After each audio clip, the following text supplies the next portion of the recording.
everybody. Welcome to another episode of Purple Insider, reacting to one of the great football games that any of us has ever watched between the Buffalo Bills and Kansas City Chiefs. Another instant classic between those two teams that ends the same way it always ends for the Buffalo Bills. And of course, it had to be wide right. It had to be a callback to Scott Norwood missing a field goal to lose the Super Bowl in 1990. And Tyler Bass will go down in history having missed a field goal that would have tied the game against the Kansas City Chiefs. And of course, Patrick Mahomes, who was mostly unstoppable throughout the day, still would have been getting the ball back with a chance for Kansas City to go win that game anyway. But to lose it on a wide right field goal of all things that seem to be going in Buffalo's way at the end of that game, Mecole Hardman reaches out just like Justin Jefferson did, if you all remember, in week 2 against the Philadelphia Eagles. Ball gets knocked out of his hands. It goes out of the back of the end zone. It saves the Bills from being down. So then the Bills, after screwing up a fake punt, they get another chance. And there's a miss, and there's a drop by Stephon Diggs, who might have played his last game as a Buffalo Bill, depending on what happens this offseason. But there was some tension there last offseason. Drops a ball that went 63 yards through the air that Josh Allen threw. They finally get down there. It's 3rd down and 9. Allen drops back. He throws instead of to Stephon Diggs, incomplete toward the middle of the field, setting up a field goal. And then his kicker goes wide right and just put this one on the mantle of all-time greats Buffalo losses. I mean, the fact that he had an open receiver underneath, that they had all the bounces that had gone their way. Josh Allen fumbled, and it went off the hands of Kansas City and was picked up by the Bills, saving the drive. It just thought that this was going to be the time. This was going to be the one where it all went wrong for Kansas City. Think about Kansas City's season and how many times it appeared that it was going to be over, that the receivers were going to drop all the passes, that Mahomes wasn't going to be able to do it all. The game against the Raiders earlier this year where they lost to Aiden O'Connell and he didn't even pass the ball in the second half.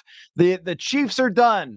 It's over. There's going to be new contenders in the AFC until they can rebuild their team. And instead, Patrick Mahomes plays one of the greatest playoff games ever played by a quarterback. There was a graphic at one point that he had completed more 20-yard passes than he had incompletions.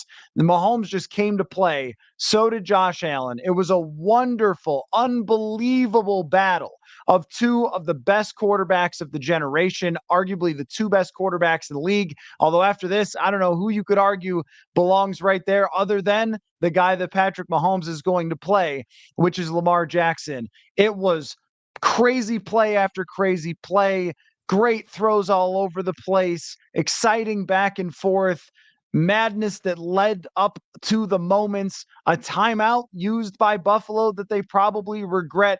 All these things came together for their kicker to go wide right and miss their best opportunity. I mean, Buffalo, this team from top to bottom in the second half of the season showed that they were good enough to be a Super Bowl team. And Kansas City going on the road for the first time in Patrick Mahomes' career, in his playoff career, which, by the way, Mahomes has never not played in the AFC Championship since he became a starter.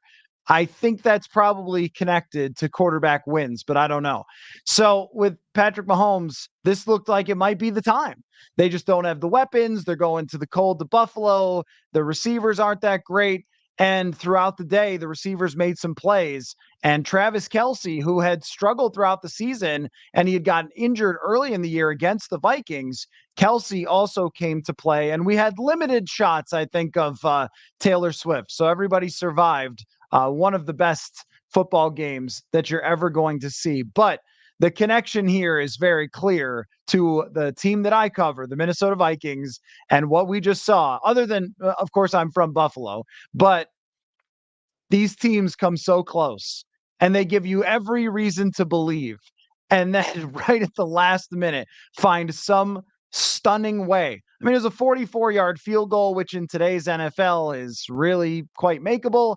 And now they did have the kicker analyst. Was that Jay Feely talking about how, hey, it might not be that easy to kick this field goal if it was going to be a little farther out, but that one was very makeable. And when he kicked it, it looked like it was headed toward the middle, and then it just took a hard right turn. And the Buffalo Bills, after winning their division 4 straight years with an unstoppable quarterback who can find a way to do anything. I mean, that team, and their one receiver is hurt. They're missing another receiver. Stephon Diggs was either banged up or is just not the same version of Stephon Diggs that he was a couple of years ago. And Josh Allen is finding ways. His tight end, also Dawson Knox, who's a very good player, is banged up. And no matter what seemed to happen throughout that game, Josh Allen found a way over and over and over and over again, including a really nice play call that led to a 4th down conversion. He gets them set up. Hey, this drive is about to be legendary. It's about to go down in all-time Buffalo Bills lore as the time that they finally slayed the dragon and beat the Kansas City Chiefs. And Allen throws incomplete on 3rd and down and third and 9. And then it goes wide right. And what an unbelievable gut punch. Oh my gosh. Yes, to anyone who's asking about my friends and family, it's going to be a very tough time for them in Buffalo. And the minute it happened, my phone, as you would imagine, lit up with text after text after text after text. And I know that all of you guys who listen, for Vikings content, you can all relate to this gut-wrenching feeling. And think about the last 2 days. Now, I know you don't have any feelings toward the Packers and the missed field goal, but very makeable field goals missing to cost teams playoff games. Wow. I mean, we got everything we could have hoped for from divisional weekend, 3 extremely compelling games. I do want to talk about the Detroit Lions going to the NFC Championship to play San Francisco. Some initial thoughts about, what we're going to see next weekend. I mean, we've got one heck of a weekend with Mahomes and Lamar Jackson in Baltimore, and then San Francisco playing a Detroit team that's trying to reach the Super Bowl.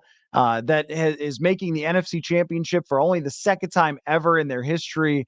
Just an incredible, incredible weekend these last 2 days of football. But it could not have ended with any more of a gut punch than what just happened. And throughout the game, I'm probably thinking all the same things that you guys are thinking in connection to the Vikings. I mean, Kansas City and Buffalo, with all of Buffalo's injuries, neither one of these teams has a perfect 53-man roster.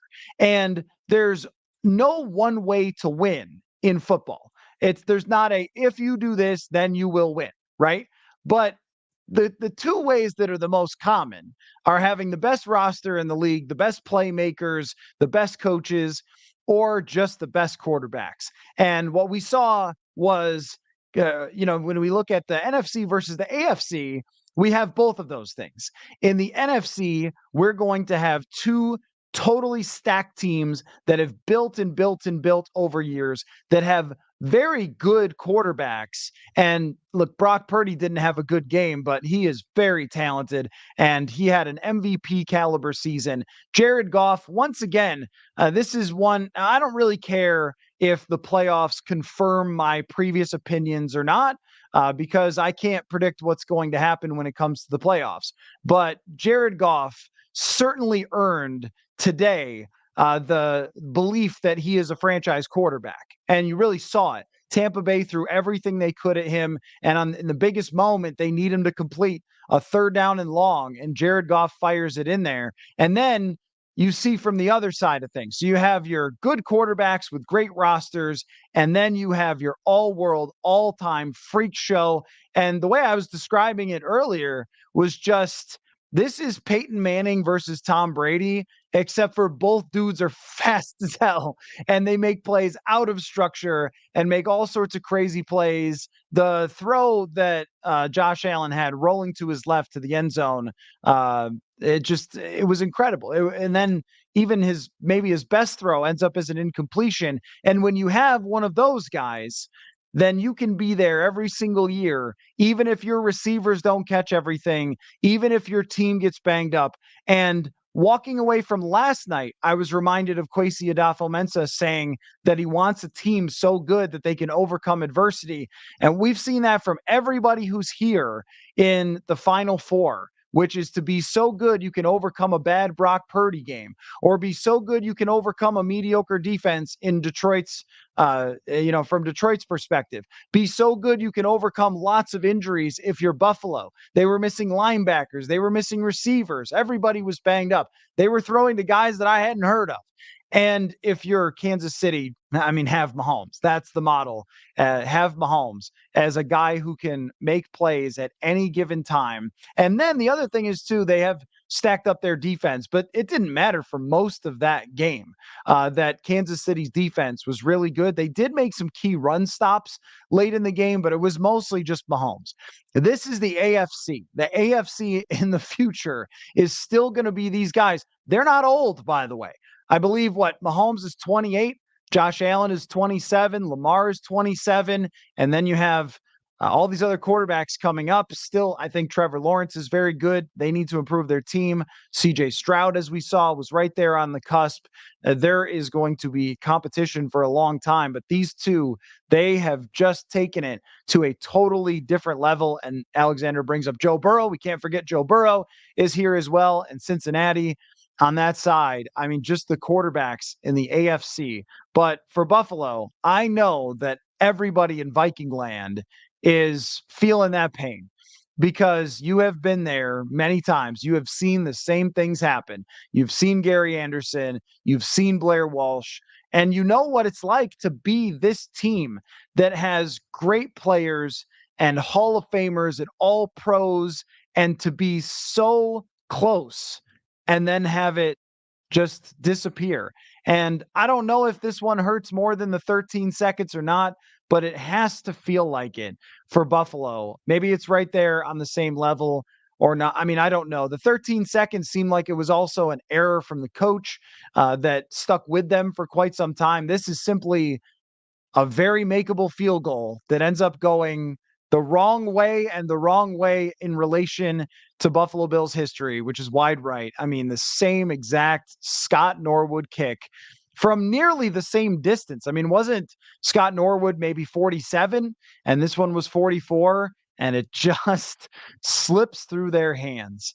And, you're right. Horse feathers that Stephon Diggs did not help in this game. And I wonder how banged up he was, or just how banged up he's been over the years. If there's something there that he's started to kind of slip a little, or if the connection was not there in the same way as it was in previous years with Josh Allen. I don't know.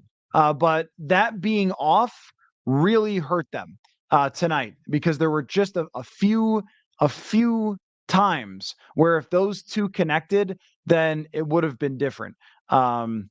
Andreas says, who will win their Super Bowl first, Buffalo or the Vikings? Right now, Buffalo has the edge just because of the franchise quarterback. Well, they're certainly much closer. I mean, they've won their division 4 years in a row. And when it comes to Josh Allen, just look at the quarterbacks over the last 30 years, how many great quarterbacks there were. Because Tom Brady won so many Super Bowls, I mean, if you were Drew Brees, you got one in. If you were Aaron Rodgers, you got one in. I mean, even going back, Brett Favre only gets one. A lot of times, even the great quarterbacks, Dan Marino never got there. That might be Josh Allen. He might never get there. And that team's going to have a lot to work on, because they're going to have to restock their receivers. They're going to have to figure out a way to keep their defense together, add more depth to their defense. And are they going to trust their coach going forward after some controversies involving him this year? I would assume so, but this one wasn't really coaching related at all. You're right there. You just need a field goal. And then we're either going to overtime, or it's going to be, Kansas City getting one last drive. And Alexander brings up that Buffalo is way over the salary cap. This was it, man. I mean, they were going for it over the last couple of years. They made moves like bringing in Von Miller. They drafted for right now, and they just could not get there. and finish that game off, or at least tie that game up. But they're in position to go score a touchdown. They had plenty of time, and they're set up with first down and 10 in potential scoring position and just couldn't figure it out, couldn't hit one pass. And maybe that lack of trust between Diggs and Josh Allen that seemed to be festering throughout the season, maybe it was there on that last play. Maybe he made the right read and didn't make the right throw. Maybe it's Josh Allen being a little bit too aggressive as opposed to that check down. It's something that I really like about Jared Goff is that he makes those short passes when they need to be made. And maybe Josh Allen just didn't do it in the right spot. But wow. I mean, a wide open Stephon Diggs streaking over the middle on third and 9. If he catches it, he's getting the first down. They're looking at, I don't know, 20-yard line with a minute and a half to go. They could score and pretty much put the game on ice. And instead, wow, they are going or staying home as Kansas City goes to Baltimore. And Jason says Josh Allen is this generation's Phillip Rivers. It feels that way. And they're so if you go way back in history of the NFL, Marty Schottenheimer was the coach of Cleveland and then the coach of Kansas City. And this man was tortured by John Elway. John Elway had the drive against him. The Ernest Biner fumble came against him. And then later, John Elway repeatedly tortured Kansas City over and over in the division when Marty Schottenheimer was there. That's how it feels with Mahomes and the Buffalo Bills.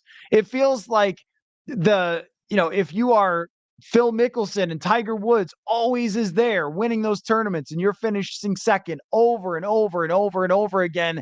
That is exactly what has happened to the Buffalo Bills, despite having an incredible quarterback, a great team. Chad says, is it time to switch up the head coach in Buffalo? I don't think so.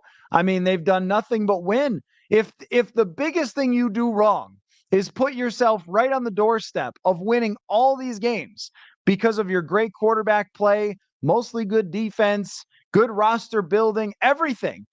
And it just keeps going wrong to the greatest player of a generation. I don't know. I mean, whose fault is that really? Whose fault is that really? And this time it was a kicker. And it was the wind or whatever reason. I don't know why it went to the right. Maybe he just choked. Maybe he felt the weight of many, many years of Buffalo football on his shoulders as that thing went wide to the right. But this one goes under the lore, the all-time, the most crushing and horrendous defeats that live in the DNA of the souls of the people of Buffalo that I know other fan bases like Minnesota feels as well. And what's the takeaway other than you guys can relate? You guys know exactly what this is like to see your team right there and believe it's their moment and then let it slip through their hands. It's going to be a very difficult, like a lot of you guys are saying, it's going to be a very difficult year for Buffalo to come back from this, because when you come so far and through the middle of the season, it looked like a disaster. And then they got it together. They galvanized. They played incredible football all the way to this point. And even on that drive, they got some good breaks. They converted a fourth down. They picked up a fumble that Josh Allen had, and it just had this feeling that there was the momentum coming. But I kind of go back to the last Bills game when they won to get here, and at the end of the game, this same kicker kind of shanked one, and I wondered, all right, like against Pittsburgh, is there something off with the kicker and the holder? Remember, they also had a kick blocked in that game. Is there something going on with the kicker? And wide right it went. So there was indeed. And now it'll be Patrick Mahomes and Lamar Jackson. If you want some encouragement, the last three quarterbacks remaining, Allen, who played unbelievable today, had 15 plays that made you say, holy bleep. Patrick Mahomes and Lamar Jackson. None of these guys were the first quarterback taken. And so as the Vikings will unlikely draft the first quarterback off the board, that's something to think about, is that it's not always the first quarterback taken. There was something else I was thinking about as well, and you could go either way on this, because the NFC and the AFC have different style of quarterbacks. Brock Purdy's got a little playmaker to him. Jared Goff has absolutely zero playmaker to him. Goff is brilliant from the pocket. Absolutely, absolutely brilliant. And he showed it today. He was fantastic getting the ball to his playmakers. He was Drew Brees-esque in the way that he was distributing the football, getting it to different playmakers. They have a great offense. They have great receivers. Usually that has to be the case in order to be here. They have a great offensive line, and bringing that up, I think, is right for Detroit. But they've got a pocket quarterback who uses his arm strength and his decision making to win. And Brock Purdy, he's got some playmaker to him, but mostly it's a distributor. It's playing point guard. It's getting the ball into the hands of Deebo Samuel, who, if he has, is going to be a different story than it was for San Francisco. Getting it to Brandon Ayuk. Doesn't matter how fast it gets there. Doesn't matter if it's perfect. It just needs to get to the right place. That's what he does right. And then on the other side, in the AFC, you have dudes who came here from Mars, aliens, guys who make no sense. Patrick Mahomes, Lamar Jackson, and then we could throw Josh Allen in here as well. I mean, these are the three best quarterbacks in the NFL. We're in the AFC at the end, easily. Lamar Jackson, Patrick Mahomes, Josh Allen, in whatever order you want, those are the three best. I don't think anybody can be rated higher than Mahomes, but these are the three best quarterbacks.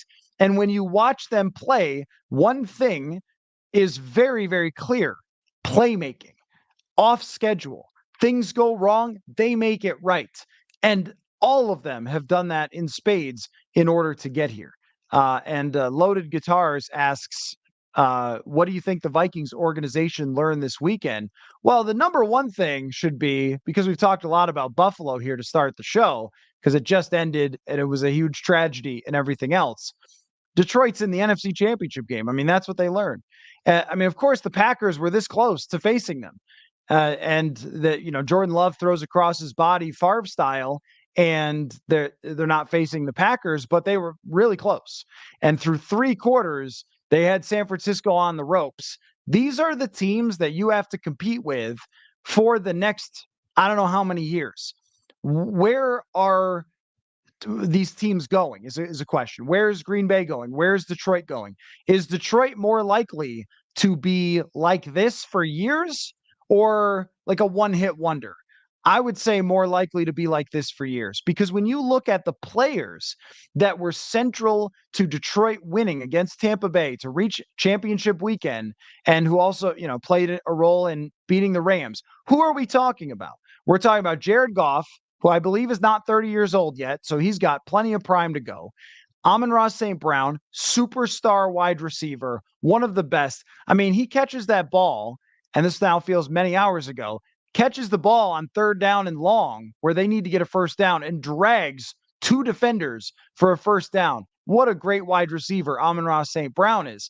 They've got other weapons. Jameson Williams. Hey, there's a familiar name. He started to show up over and over again down the stretch. So that guy's probably going to continue to improve. He's just getting his feet underneath him after the ACL and after the issue with the gambling.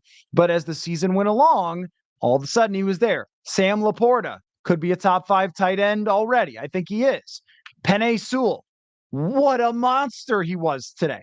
Had an argument for the best player on the field, Penei Sewell. Guess what? Just drafted a couple years ago. Frank Ragnow. He was getting the post-game interview. He was so good. Another guy who's in his prime. And on their defensive side, did you see Aiden Hutchinson? Again, a megastar. And here's the thing about defensive ends who rush the passer. They do it every single year. That's not a position that flies up and down. And so Detroit can go into this offseason and, as of this moment, have more cap space than the Vikings, and they can spend to continue to improve on the defensive side on a team that has already reached the NFC Championship. If you're looking at that and saying anything less than, we have a lot of work to do and it's not happening around our 36-year-old quarterback who's going to be expensive, if there's any other reaction, I don't know what it is.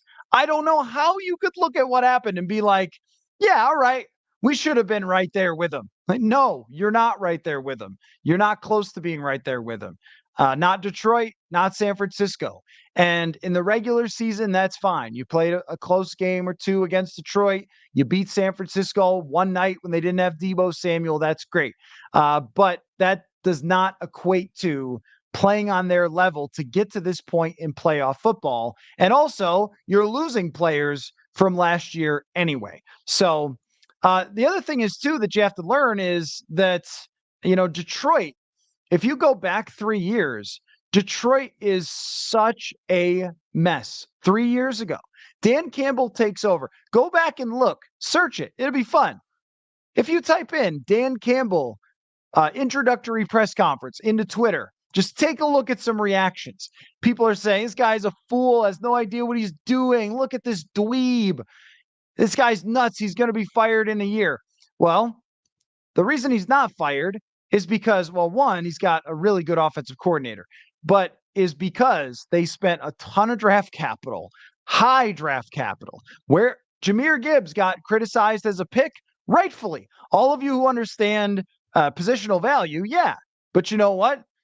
Even if he hadn't worked out, they had a bunch of other picks. They had two other guys they had another guy in the first round, two other guys in the second round. A couple of them have worked out. Laporta, Brian Branch is a good player because they stocked up draft picks by moving everything that they could out of there to get draft capital and rebuild their roster. They took a long-term vision and it ended up paying off in huge dividends. The same thing goes for the Green Bay Packers. Drafting Jordan Love, taking a long-term vision, not spending huge dollars to bring back Davante Adams because they knew that at some point that this was all going to come to an end and they needed to draft receivers. So they drafted a bunch of receivers, Christian Watson, Jaden Reed, and developed some players, drafted some tight ends. And now here it's starting to come to fruition. But if you were to bet, which way does Green Bay go? Probably not down from here with their quarterback who just started playing like an all-world quarterback in the second half of the year, made a big mistake at the end of the game. But is that guy going anywhere? Probably not. That's the big takeaway, is that when you look at Detroit, you see a team whose general manager took over, had a clear vision, and executed that vision. Now, the Vikings, in the competitive rebuild, it's muddy just in itself. Just in trying to say competitive rebuild is kind of like, huh? And the general manager has had to explain it about 3 or 4 different times at the podium to us because nobody really quite understands what it means. But I think we saw going back to last offseason that tearing parts of it down and trying to rebuild them is possible if you hit on a player like Ivan Pace. You make some signings like Byron Murphy to fill up the team. But what you really need is stars. You really need a deep team filled with really, really good players in order to get on the level as Detroit, on the level as San Francisco. And that usually does not happen unless you draft them, or you can make a trade for them because you have so much cap space and draft capital built up, which the Vikings once again do not. The Vikings have two top 100 draft picks. Two. The Lions have 4 this year. That's what it does to tear down. You can call it whatever you want to call it, but fully rebuilding, long-term vision has come to fruition and created history for the Detroit Lions. One of the reasons that they always struggled, I think, with Matthew Stafford, they were always hoping that one more signing, one coaching change, whatever was going to do it. And they were flailing around Stafford. It's ironic that they move on from Stafford, but he's the key piece in them finally taking the right approach. And it's very simple. All I learned from Mahomes and Josh Allen is, one, you get that guy in the draft. It's the only way you get him. You got to take him in the first round. But if you get him, oh my God, you are playing for something all the time if you get him. I don't know if it's Bo Nix. I don't know if it's JJ McCarthy. I don't know if it's Jaden Daniels, but there might be one of them. And I'm going to reach my hand in the mystery bag and take one and hope, because look at where these teams are at when they hit the lottery. And they weren't even the first quarterbacks taken. Look at what happened to them. And when Kansas City traded up, there's another one. Go back and look. A lot of draft analysts. I don't know about this. I don't know about this trade up for Mahomes. Alex Smith's pretty good. Okay. I don't know about this drafting a quarterback and tearing down for the Bills. They've got Tyrod Taylor. Trust me. Trust me. Nobody tried to actually me on that one about Tyrod Taylor. People there thought he was really good. And he was a top 10 quarterback by PFF in 2017 when the Bills decided to move on. You can do it. You can do it. But you won't get the big prize unless you put your hand in the mystery bag. And the Vikings, I think from that, you have to take that away. That even if you get a decent quarterback, you can win with them. You can compete with them in the NFC still for now until freaks show up here in the NFC. You've got a chance to have Brock Purdy-esque throwing to Justin Jefferson and at least compete. That's if it only kind of works out. And if it really works out, then the worst thing that's happening to you is your kicker missing wide right in front of all of America in a huge, massive playoff home game against the greatest quarterback ever. And if that's the worst fate you suffer, then oh well. And you know what? If you fail, if you draft the wrong guy, well, Buffalo drafted the wrong guy in EJ Manuel, and eventually they drafted the right guy because you got to keep trying.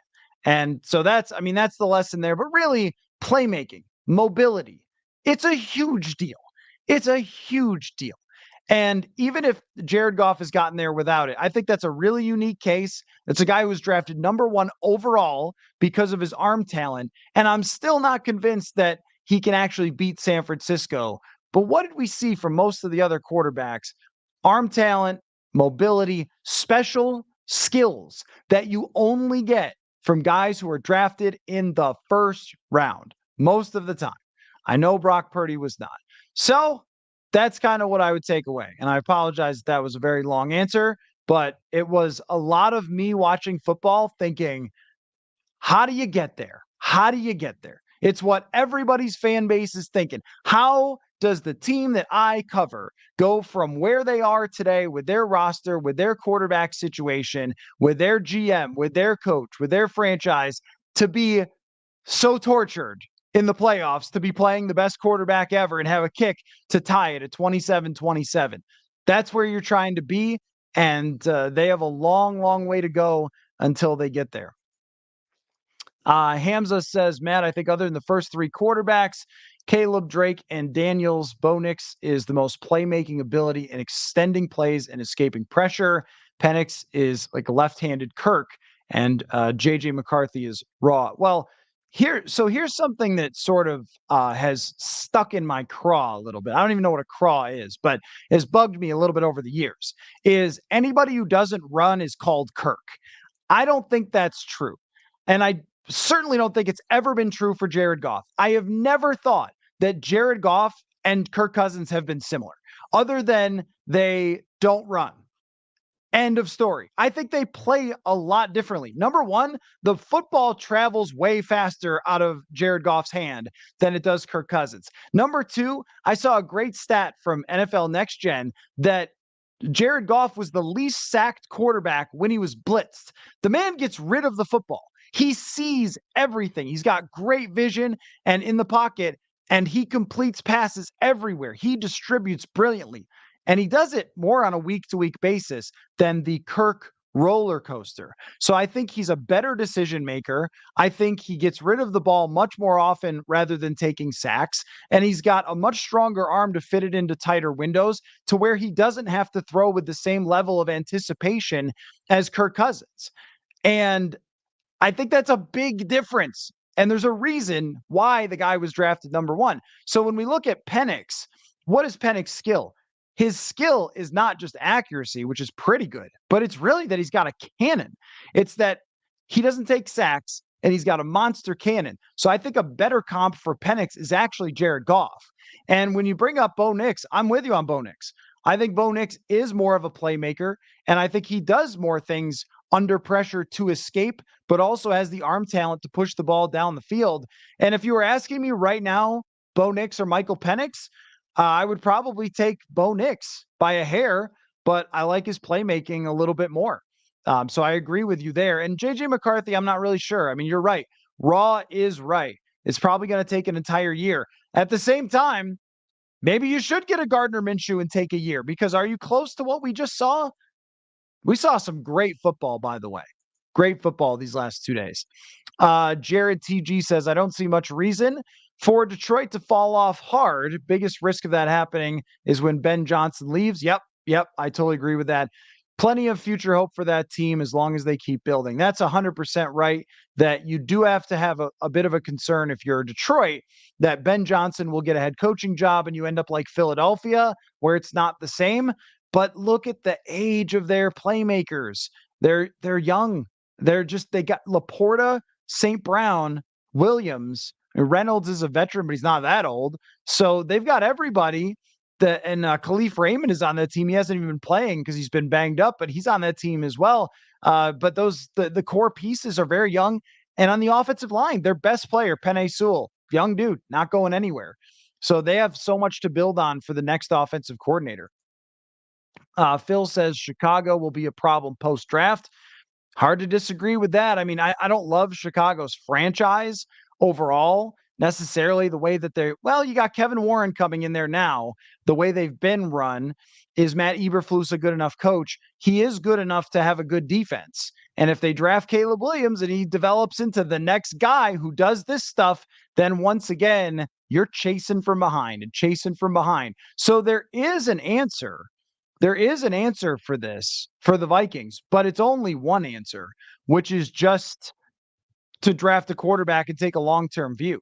Because if you feel like you are right there, then you are wrong if you're Minnesota. And Scott appreciates the factoids all week long about the Vikings in the playoffs. The Lions have 2 playoff wins in 8 days. The Vikings have 2 playoff wins in 14 years. I'm just going to let that one sit for a second.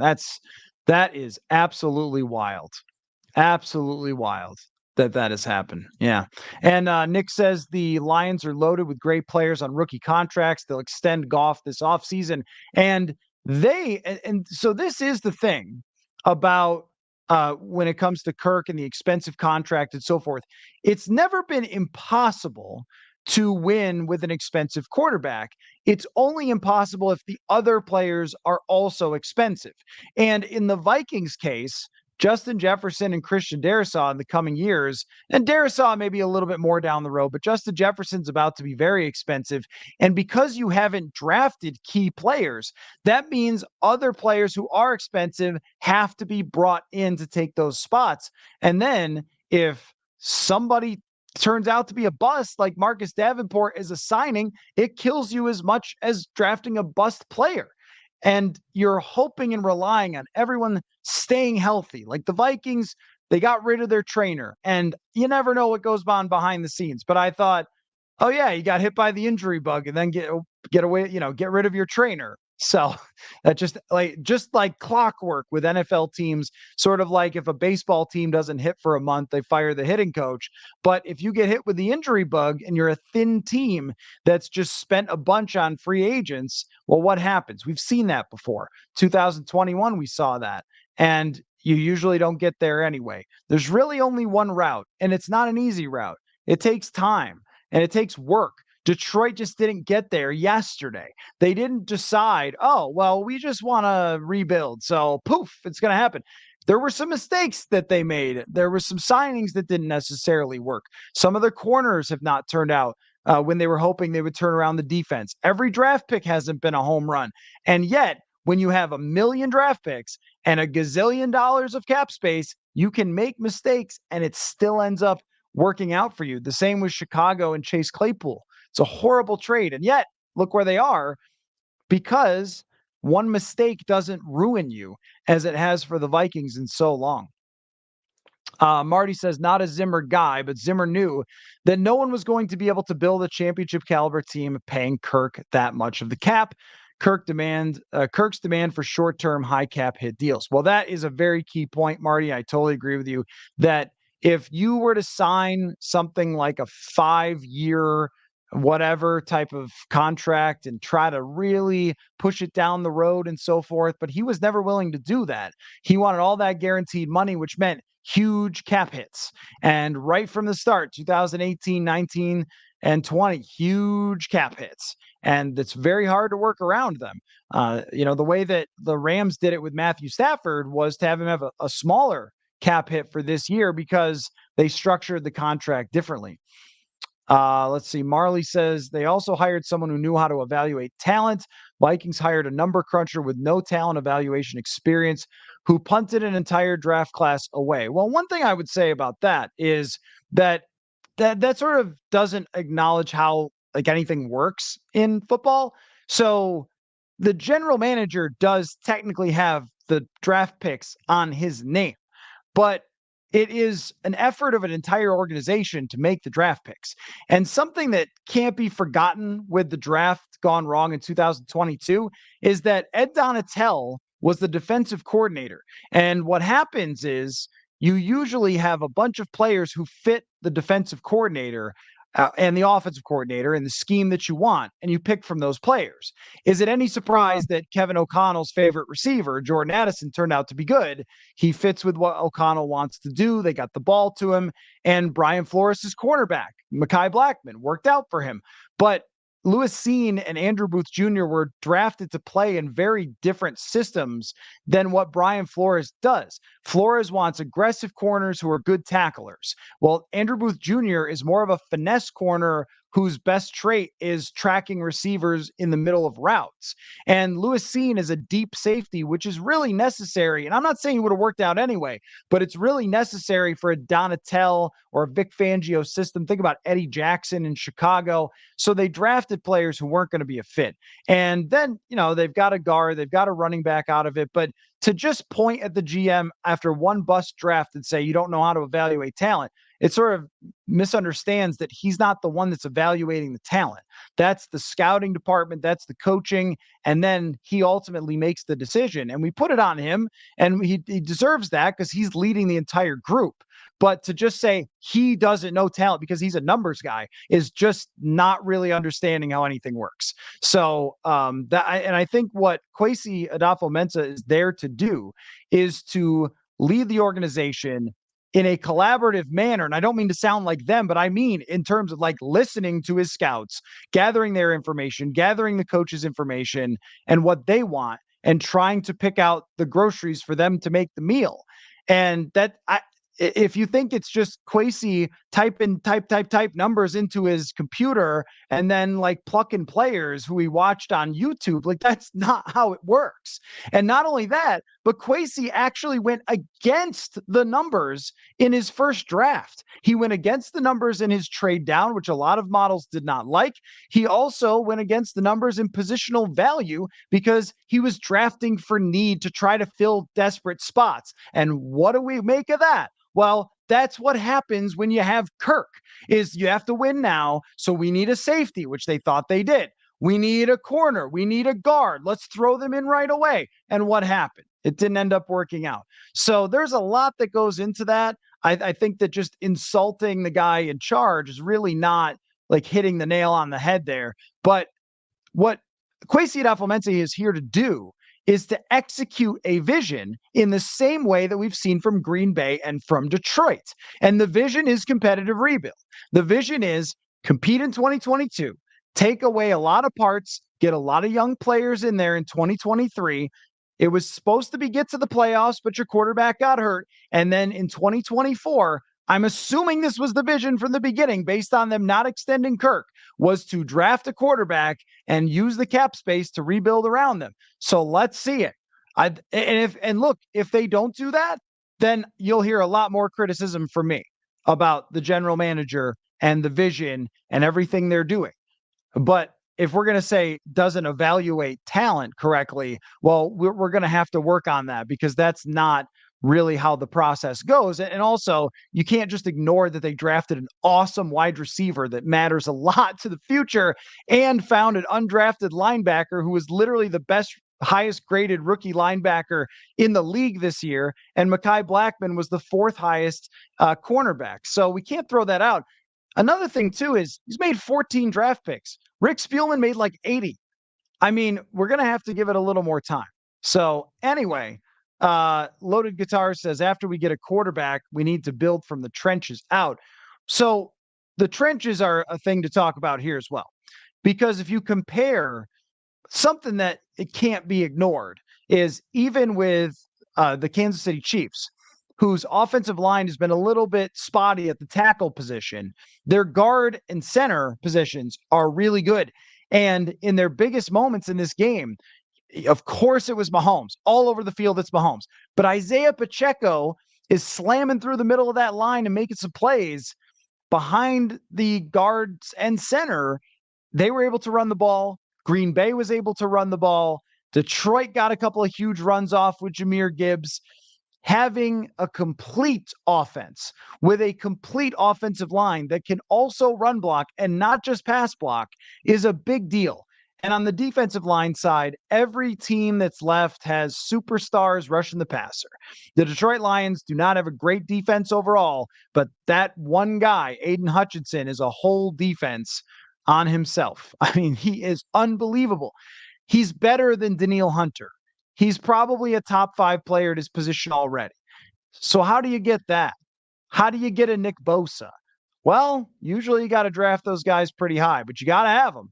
So Chad says, is there any way to gain more draft picks before April? I don't even think they're going to have comp picks. I don't think. So not really, other than a trade. But who do you trade? Of course, I'm sure the chat will say Justin Jefferson, but let's say they don't. So what are you going to trade? Brian O'Neill? He's got a huge cap hit. He's coming off of his worst year because he had a lot of struggles down the stretch, injury related, of course. You're not trading Christian Darrisaw. He's not even 25 years old yet. So you're not doing that. Who do you have to trade? The only way to get more draft capital, you guys aren't going to want to hear it. It's to trade down is the only way to get more draft capital. And I don't know that you really love that. I don't know that you really loved that the last time that they did it, as judging by the other person's comment there. From Clifford, in reality, there are only 6 quarterbacks that are worth these mega contracts. Other than that, keep turning the position over until you get one. So, yeah, that's why I look at it as in there's 2 different ways to do it, which is if you have an expensive quarterback who is really, really good, like Jared Goff, but maybe not Mahomes, then you are going to have to hit on like 7 other draft picks. And I'll give you a great example of this. Sam Bradford with the Vikings was one of the highest paid and cap hit quarterbacks in 2017. But the Vikings hit on a bunch of draft picks right before that. Anthony Barr, Trey Waynes, Eric Kendricks, Stephon Diggs, Danielle Hunter. It's the only way that, and Dalvin Cook that year as well, although he got hurt early in the season. But the point just being that you can do it with an expensive quarterback, but you can only do it if you nail a bunch of draft picks. And in the Vikings' recent history, they've nailed a few, and they've nailed them really good, which is Justin Jefferson and Christian Darrisaw, but they have not hit on a bevy of them. And also, since Kwesi got here, they haven't had the draft picks. They spent one of them on the second rounder on TJ Hawkinson.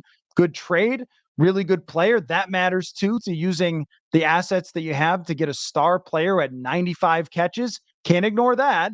I always get the like, well, actually, whatever, but like that's the use of an asset to go out and get somebody who is a star player, a Pro Bowl player for your team. That's better than just drafting some rando in the second round, especially if you don't believe in yourself. I don't know if he does or not. But you have to hit on a bunch of inexpensive players. Well, the Vikings are going to have some expensive players soon.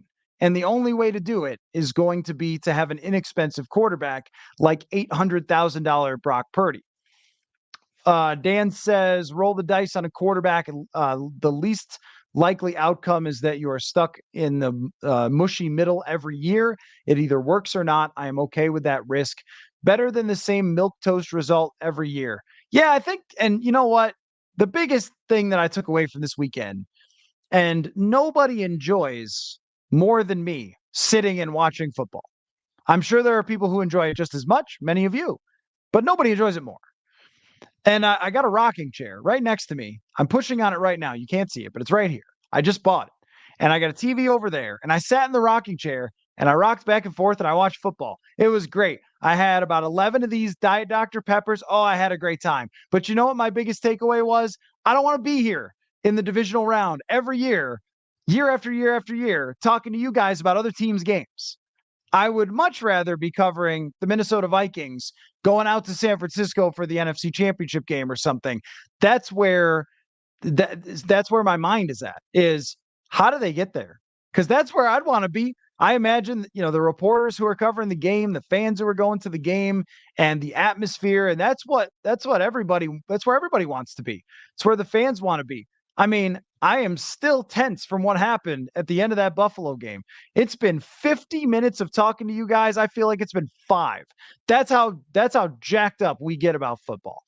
And yet what I'm missing is I'd love to be booking my travel in the postseason to go cover these games. And so I can't help but think as I watch all of it, how far away they are, how they get there, what the plan should be, and how they can look like these teams who are there. And we've been here many times, unfortunately. At least last year did have a playoff game. Didn't work out. Jared says, I like what the Vikings have been doing. They need to keep building and not get ahead of themselves. Don't worry about winning 8 games instead of 6. Worry about drafting players and maximizing them. And this is why I like you guys. You guys are very sharp, you listeners to the show. And I appreciate the comment section. People complain about comment sections. 95% of the time, you guys are right on it. And that's right on it. Don't worry about 8 versus 6. And you're not talking to Kwesi adofo-mensah there. I think you're talking to Mark and Ziggy Wilf. Don't worry about 8 versus 6. What did they do this year? They still worried about 8 versus 6.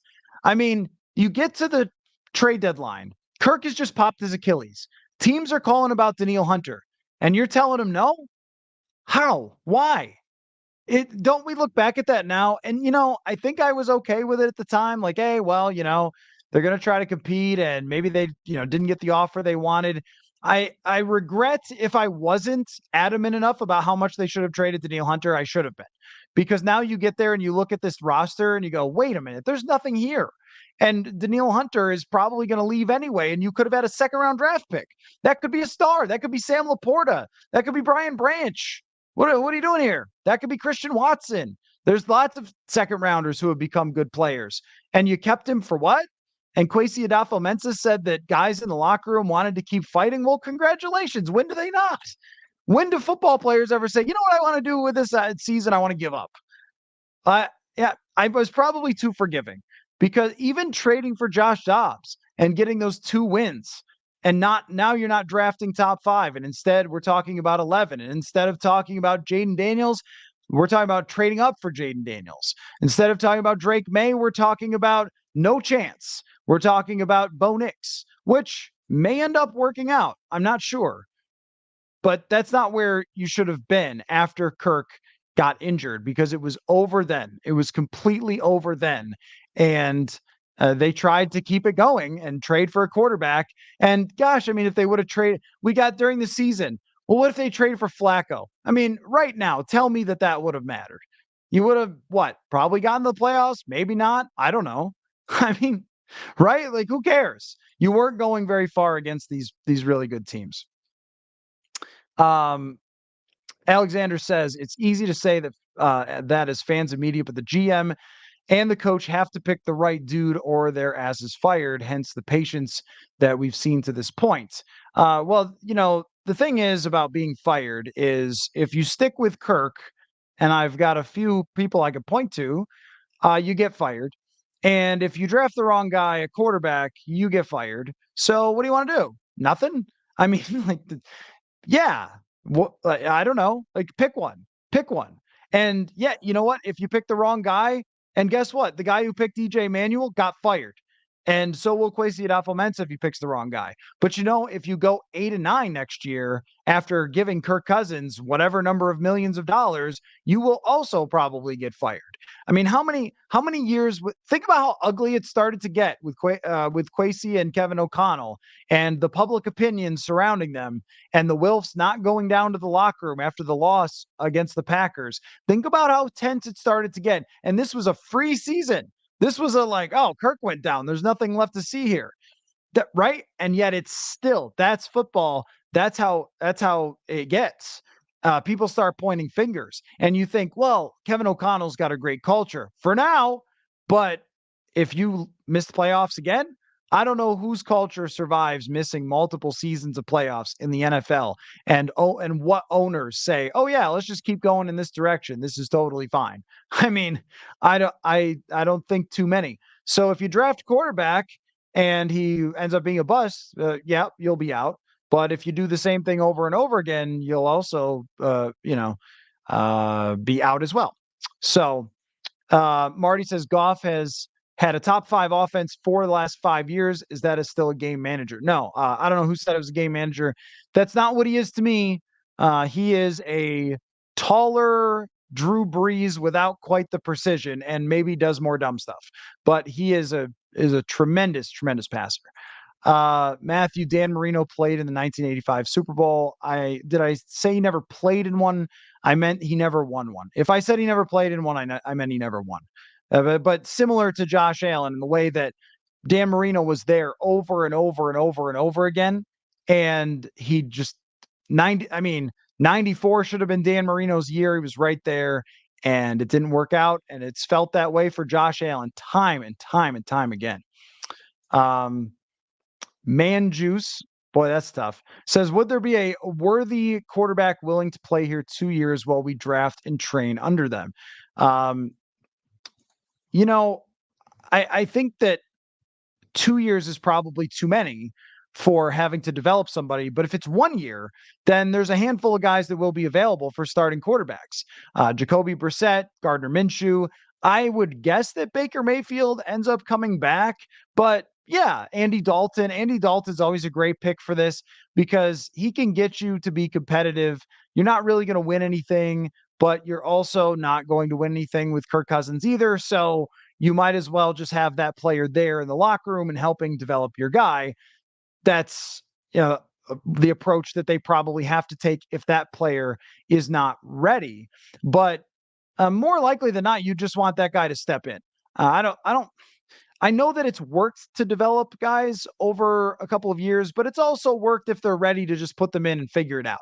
And my thing would be this. If you can't survive without Kirk Cousins, why are you here for Kevin O'Connell? Why are you here? If you can't draft and develop a quarterback and create a system for him, then what are you doing here? Then why not just have some defensive coach? If you can't overcome a young quarterback and figure out how to meld your offense around him. Bobby Slowick figured out how to do it. I mean, there's a lot of other people who have. So figure it out. Figure out which quarterback will fit for you. Figure out how to mold around it. There's really no excuses and no reason to go back to the same thing over and over again. And it just really had to hit hard this weekend how tough the track is going to be for the Vikings going forward. And also, you just can't miss it where these other teams are at. So, Mike says the Vikings were 1 score away from their worst nightmare, Packers and Lions title game. By the way, players on both Lions and Packers now have experience in multiple playoff games. You are right, Mike. And look, that's fine. Divisions are hard. Football's hard. It's hard to win. So you got put in a tough division for the future, but you have to act accordingly. And this is where I would say the one way to justify that what the Vikings did in 2022 would be that the division was very bad. And so they looked at it and said, why tank when we could cruise to a division win here? And they did. And we could be in the dance and we could compete. I understand it. Maybe it wouldn't have been my approach, but I understand why they would look at it. But if you're going to let that determine how you went about the offseason, then you have to let this determine it too and realize what Mike just said. The Packers got to multiple playoff games. Their quarterback got playoff experience. They have lots of young players, young receivers. They have a really good coach. Their coach is better than your coach. And in Detroit, is there any argument? Their coach is better than your coach. He's in the NFC Championship. I mean, you got an uphill battle here. So how are you gonna get there? How are you gonna pull even?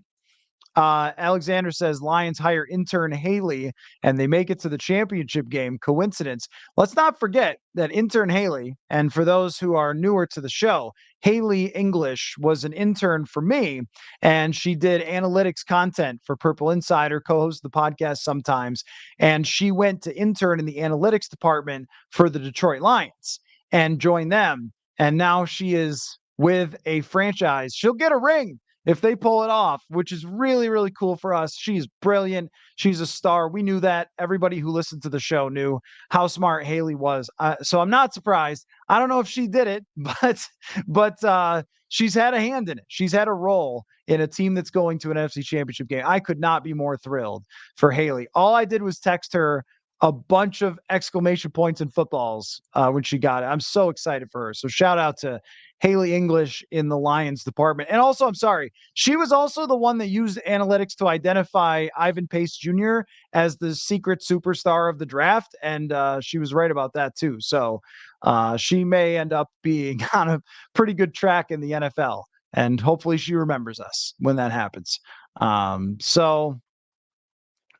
me see here. Lots of really good comments still. I've been ranting and I have let them get a little bit too far, as I often do. Anthony says we need talent evaluators and scouts who actually know how to see good linemen on both sides.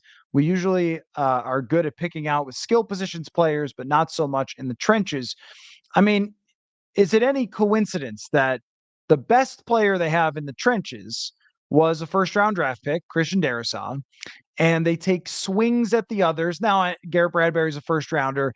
They've taken swings at the others that haven't worked out, but the other great guy is a second rounder. I mean, they've invested on the line, but how much money is on the line? Is it any coincidence that, yeah, the first rounder with the investments worked out? And who have they signed? Who have they been able to bring in with big money? Was Dalton Reisner the most money they've ever spent on the offensive line in free agency since Kirk got here? That can't be true. Is that true? Riley Reef? Other than no, but they signed him before Kirk got here. So is that right? Like $5 million or whatever on Dalton Reisner? I forget what it was. It wasn't that much. He might be because they were patchworking it. It's going to take money to invest on the offensive line. And on the defensive line, it has to take investment there too. You can't not draft anyone on the D line for 9 straight drafts or whatever it's been, and then be like, oh yeah, we'll just develop the next Everson Griffin. Usually it doesn't work that way. Usually you have to pay him a ton of money, trade for him and pay a ton of money, or draft him super high. Aiden Hutchinson and Nick Bosa didn't come out of nowhere. And then you can fill in the rest with some savvy signings. I mean, I like what the Ravens have done with savvy signings, but look at their players. Roquan Smith, they paid him a bunch of money. Kyle Hamilton, it's come up a few times that they drafted him in the first round.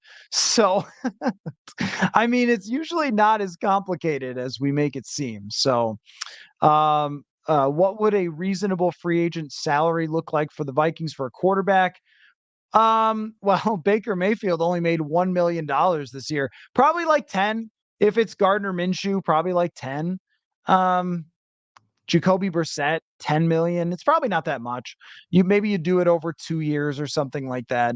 But Roger says definitely defensive line needs to get stronger in the trenches and more physical. They don't even have any players right now, man. They like literally don't have any players. Under contract is Harrison Phillips and Patrick Jones. Like they don't even have players. It's not just getting stronger, it's getting human beings. It's just getting human beings that exist. But if you're Danielle Hunter, are you coming back? Why would you? Why would you come back to this roster where you're just going to get double, triple, quadruple teamed and have to battle through that and not win again? I mean, if I'm Hunter and I'm watching this, and I know that Hunter told me on locker cleanout day that he was going to go to the Texans game against the Browns. I mean, if you watch the Texans play and you're Danielle Hunter, are you like, oh, I want to go back to Minnesota? No. I mean, you're like, I want to join one of these teams that reminds me of 2017. And if Hunter goes, Harrison Smith goes, you don't have anything left to work with it all. So, I mean, I agree, Christian, that Hunter would be good for building around on the defense. That is true. But what's hard about that is how expensive it's going to be. And if you're building an entire defense, it's just not easy to spend a huge amount of dollars on one player. That's what that's what makes the whole thing tricky, just in general. Um, Benjamin says with the NFC North, two out of top four teams in the NFC on the rise, and the Bears holding two of the top picks, including number one. We are closer to dropping in the division than rising. It's actually pretty dire. It doesn't have to be. Just come back to this thing. Like, if you try to play for next year, if you try to say, look, we're going to chase the Super Bowl next year, you're going to open in Vegas as an over-under of 7.5 games. That's just the facts. If the Vikings try to sign a bunch of players and bring back Kirk, that's what you're going to open. And you're going to hope, as they always have to, that you just kind of prove everybody wrong or have everything random go right. It's only dire if you let it be. If you execute the plan all the way through, then it doesn't have to be dire. It can be a situation where you are doing the same thing as your competitors did, which was to lay out from point A to point B. How are we going to go from an old team with a bad culture and older players and expensive guys and cap screwed to younger players, cap healthy, better culture, point A, point B, legitimately competitive at the end of point B? They've started on that way. And to your point earlier, I'll defend drafts going wrong because everyone has them go wrong in the whole league sometimes. The teams that are playing in the championship weekend have all had draft picks go wrong, all of them. But you do have to hit on draft picks, and that is one. And usually the way to hit on draft picks is to have more high draft picks. So you have to gather those high draft picks. How do you get them? Do you get them by having Josh Dobbs win you two freaking pointless games in the middle of the season? Do you win them by keeping a defensive end who's going to get a bunch of sacks and help you on defense and leave anyway? No. So that wasn't great. That even the things that they needed the most, they did not execute that and get to the top of the draft. That's a difficult thing. So now you have to figure out how you're going to get those things. And the answer is probably next year to have a tough season, to have a rookie in there doing everything he can, but probably not enough, and have a defense that's struggling and a schedule. Honestly, if you looked at it, it's not very easy, and to win 6 games and to draft high and to go from there. And then you go into the next season and put a lot of money into it. And if they did that, I would be all for it. I mean, I would be 100% behind it if they decided next year, hey, look at what Detroit did. Look at what Chicago did. We don't have to do that extreme, but they took long term and they got there quicker than most people thought they would. Championship weekend, Detroit Lions, guys. And you could say nobody saw it coming, but we all did, right? Everybody who's here watching right now, if you're here watching me and you listen to this show, you knew Detroit was coming because you saw what they were doing the whole time. You saw the timeline, you saw the strategy, you saw how they were building the pieces, and with the high draft capital that they were building the pieces to get here. I don't think they'll beat San Francisco. San Francisco is a much longer built project, but I mean, this is how you do it. This is how you get here most of the time. They had to have even San Francisco a couple of bad years where they drafted some really good players at the top. So, uh, you know, Mark says I would draft defense and sign a stopgap quarterback looking to draft next year, maybe Shadur Sanders from Colorado. If it was me, I would probably agree with you, Mark, which is to go all the way down and allow life to take its course in the NFC North and try to pick the top quarterback for next year. But I don't think they're quite in the position to be there because they still have a lot of good pieces on offense and can have a competitive team. So I think I would rather just get started today on the quarterback. And if it goes horribly wrong, if you draft Bo Nix and you hate him and it goes horribly wrong, you do it again. Just do what Arizona did. Just do it again. Melanie says, based on what you're saying, and I don't disagree, we should trade Jefferson and bank the draft picks. So the way I look at it is this, and I think that the playoffs has pushed more people toward this because of what I'm saying, which is let's name the players on the roster. Oh, wait, there aren't many. And so I get it. Draft picks, that's how you're going to get there. I was just saying that. The thing about trading Jefferson is you also, in order to get somewhere great, need truly great players and not just good players. And you already have one with Justin Jefferson, and he's not old. He's not even close to old. He's very young and can be amazing for 8 more years. So based on that, I don't think it's got to be an 8-year rebuild. I think it's much more of a one. It's much more of a next year's really hard on you. And then the following season, you're planning on being right there with the rest of the division. So don't bail on Jefferson for draft picks at the moment. I don't think that would be a good idea. And the other thing is, if that time ever comes, someone will give you those draft picks with Jefferson. If you ever get to a spot where you feel like, well, we need to do this, or he wants to be traded, it'll be there. But I just can't get around to that spot. He's just way too good. You can have a setback year with a great player and then get back up faster because of him. And everything in the league is about setting up that quarterback for success. Are you setting up the quarterback for success by moving on from Jefferson? I struggle to see that. But I understand more why everyone would be watching the playoffs and going, these teams have so many good players. Like, that's how you get there. Alexander says, are you going to question firing KOC if he wins 4 games next year? I think that if your plan is to have a dip and come out of that dip quickly, then you don't fire Kevin O'Connell if they struggle next year. And I wouldn't. I would ride that out because we've seen that he's competent as a coach, and then the expectations would be higher for him to bring it out of it. I mean, Detroit did not fire Dan Campbell when they were winless through 11 weeks or whatever, and 1-6 to start the following season. They wrote it out with him. San Francisco did not fire Kyle Shanahan when they won 4 games and 6 games in 2 out of 3 years. They stuck with it. Even going back, how about Cincinnati sticking with Marvin Lewis for many years? And they built contenders twice under Marvin Lewis because they understood how timelines work. The Vikings have struggled to understand how timelines work in the recent past. That's what we're urging them here to do every night, is to figure that out. Jim says we need a tank year since they were stupid and didn't tank after winning that stupid San Francisco game. You mean in 2019?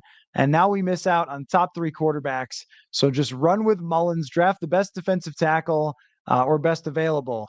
And it's not a bad plan. The only reason that I like the plan of drafting a quarterback this year is because I look at the numbers on the 3 potential guys that are not at the top, not Daniels, May, or Williams. And they're all really, really good. And I know Sanders is going to come out, but I'm not sure what else is going to come out. So it's like, are you putting all your eggs in the Shedeur Sanders basket when there's 3 guys right now that could be good? I also like the idea of taking shots at 2 instead of 1 if you have to. Or right, if you draft one this year and then you hate him, then you can draft another one next year. And if you put it all into next year, then you're risking, well, what if we don't get that guy? What if there aren't those guys? And then we're just kicking it down the road over and over and over and over again. And that's not what I'm looking to do. I'm very comfortable taking multiple shots at the quarterback position if I have to. What about Bob says the Wilfs would have to have a difficult conversation with Kwesi and KOC that would allow them to take a step back. The Wilfs will never do that. Allow the team to be not competitive. Not happening. The Wilfs, I agree, will not go for the full plan that we were just talking about, which would be all the way to the bottom, try to get the guy back up. However, Josh Allen was a field goal away today. And this is where I go back to because I'm very familiar with the situation. That's where I was before I moved to Minnesota to cover the Vikings, is in Buffalo with Tyrod Taylor right before they drafted Josh Allen. That's where I was. I was the Bills pre and post game host. Can you imagine if I was there tonight, buddy? And I did reporting and I covered the team sometimes and stuff like that as a reporter. So I was really immersed in all things Bills at that time. And it's easy to kind of forget where they were, but they were a competitive team. They were 8 wins, 9 wins. That's where they were, and they made the playoffs in 2017. And the step back was drafting a quarterback and winning 6. But yet everyone I knew in Buffalo was very excited about where that was going because they could see it coming together. If next season was a competitive season and you win 6 or 7 games and you're in a lot of games and Bo Nix is good for you and your team plays hard for their coach and it looks like it's coming together, but you're not great, you guys would be thrilled because that's what my friends in Buffalo were. They knew it was coming, that Josh Allen and that team was going to be able to build this type of team that's playing in divisional weekend and has a drive to beat Patrick Mahomes. They had that vision, and that's where the Vikings want to be at some point. Let's see. So we've been going for quite a while here, and I've had a great time talking with you guys, but there's going to be a lot more to come. Going forward, Manny and I are going to be on the show tomorrow doing our thing, and Jeremiah is always going to be back. I have heard that Courtney Cronin at some point will emerge as well for a show. So we've got a lot to do. It suddenly hit me that the voice is kind of running a little thin here at the end of the show because I've been doing this for a while. So yeah, you guys, great reactions here. And I'll just give some final thoughts that, of course, yes, what the Vikings watched this week should tell you, this weekend should tell you how far away you are and how to get there, and look at the plot that these other franchises have laid out to get there and say, that could be us. And then the other takeaway is, what an amazing weekend of football. I mean, the Baltimore game wasn't much other than watching Lamar Jackson be great. Every other game was great. And major credit, can I just give this major credit to Baker Mayfield? He has turned around his career in Tampa Bay. He was a mature leader who gave everything he had. And that last pass is an amazing play for the guy to intercept it. But what a great job by Baker Mayfield.